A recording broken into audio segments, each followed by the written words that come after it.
Bonjour et bienvenue dans cette nouvelle vidéo.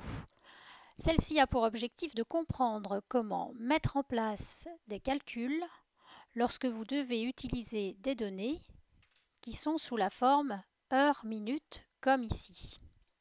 Vous me direz pourquoi ne pas avoir mis simplement 8 pour 8 heures, 18 pour 18 heures.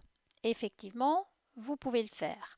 Sauf que si vous voulez par exemple gérer les heures de vos salariés, si votre salarié quitte le mardi à 17h30, si vous travaillez sous la forme décimale, vous serez obligé d'indiquer 17,5. Pour 15h15, vous serez obligé d'indiquer 17,25. Donc cela peut être source d'erreur. Donc il peut être quand même parfois très pratique de travailler avec des données sous la forme heure-minute. Prenons donc comme exemple ici le calcul des heures travaillées de 3 salariés. Pour chacun, nous avons pour chaque jour de la semaine l'heure d'arrivée et l'heure de départ. Commençons par indiquer déjà en haut de notre tableau, contrôle point virgule, l'heure actuelle. Pour récupérer le numéro de semaine, je viens chercher la fonction numéro de semaine .iso. Pourquoi celle-ci plutôt que numéro de semaine? Eh bien, numéro de semaine .iso de cette date va me donner le numéro de semaine qui correspond au 12 juin de l'année 2021 et sur un calendrier basé sur le principe que toute semaine démarre un lundi. Bien. Nous allons désormais calculer ici le nombre d'heures travaillées par nos salariés. Premier réflexe, je mets en place une simple soustraction. Problème, vous risquez d'obtenir un nombre décimal qui est complètement aberrant par rapport au calcul que vous avez mis en place. Ceci est simplement dû au fait que le format de votre cellule n'est pas au format heure-minute. Commencez donc par aller modifier le format des cellules en choisissant personnaliser et en récupérant le format heure-minute avec le H entre crochets. Il y en a même un sans les secondes, voilà. Là, nous voyons qu'effectivement, Excel arrive à faire le calcul et nous donne le résultat sous la forme heure-minute. Si vous devez maintenant enlever aux heures travaillées une heure considérée comme étant la pause déjeuner, le réflexe est de venir dans votre formule faire simplement -1. Surprenant comme résultat. En effet, à partir du moment où vous calculez avec des formats heure-minute, si vous devez soustraire une heure, il faut que celle-ci soit indiquée sous la même forme, à savoir moins, je viens mettre mes guillemets, 1 heure de point 00 minutes. Et je valide. Et je recopie.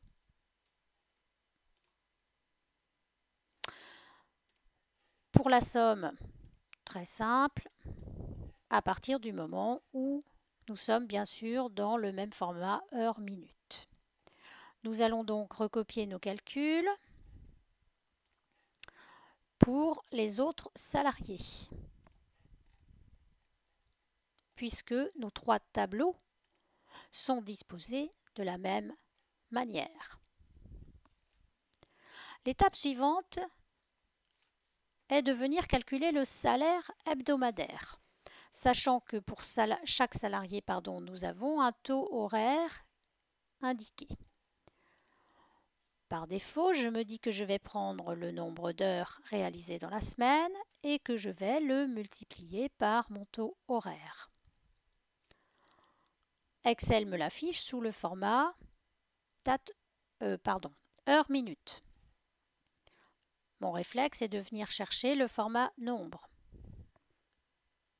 Mais je me dis, 22 € pour 36 heures, ce n'est quand même pas cher payé. Effectivement, à partir du moment où vous devez multiplier une donnée sous forme heure-minute avec une donnée nombre décimal classique, il faut d'abord convertir la donnée heure-minute au format décimal. C'est-à-dire que on ne va pas multiplier 36h30 par 14,59 €, mais 36,5 heures par 14,59 €. Pour ce faire, nous allons commencer par récupérer cette donnée au format décimal.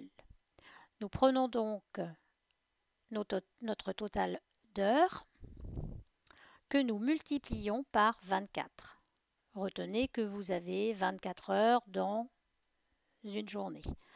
Je valide simplement pour vérifier que ça nous donne bien 36h05. Et une fois que cela est fait, nous venons terminer notre calcul en multipliant par le taux horaire. On recopie aussi la formule.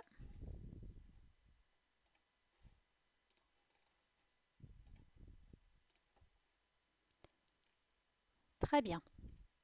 Voici donc quelques premières notions. Nous allons venir reporter dans une autre feuille de notre classeur, le résultat. Le nombre d'heures travaillées dans la semaine par alinéa est donc égal à, je viens récupérer sur ma première feuille mon total et je valide. Je fais la même chose pour aller récupérer le nombre d'heures de guitare et la même chose pour aller récupérer le nombre d'heures de marcassin.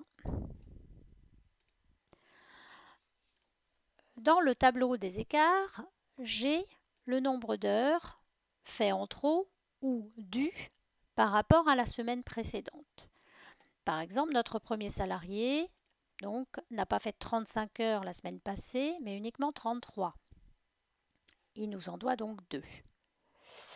Ce salarié, par contre, lui a fait 3 heures de plus. Et ce salarié ici, lui, a fait une demi-heure, de moins. C'est-à-dire qu'il a fait 34h30 au lieu de 35. Nous allons déjà calculer l'écart de la semaine qui vient de s'écouler, celle-ci, par rapport à 35 heures. Même principe que nous avons vu tout à l'heure, 36, moins, je ne peux pas écrire directement 35, mais 35 au format heure-minute. Sinon, cela ne fonctionne pas. Très bien. Nous voyons donc que le premier salarié a bien fait 1h30 en trop, le deuxième, il lui en manque que 2h30 et le dernier a juste fait 35 heures. Pour venir ici calculer l'écart, eh bien, je vais additionner ces heures avec celles-ci, puisque si elles sont en négatif, elles viendront se déduire toutes seules. Je vais donc faire somme de ces deux valeurs. J'ai bien mon premier salarié qui me doit toujours une demi-heure. Le deuxième, lui, qui a une demi-heure en trop, il a récupéré 2h30. Et le dernier qui me doit toujours une demi-heure. Voilà, j'espère que désormais vous serez un peu plus à l'aise avec le calcul portant sur des données au format heure et minute. À très bientôt!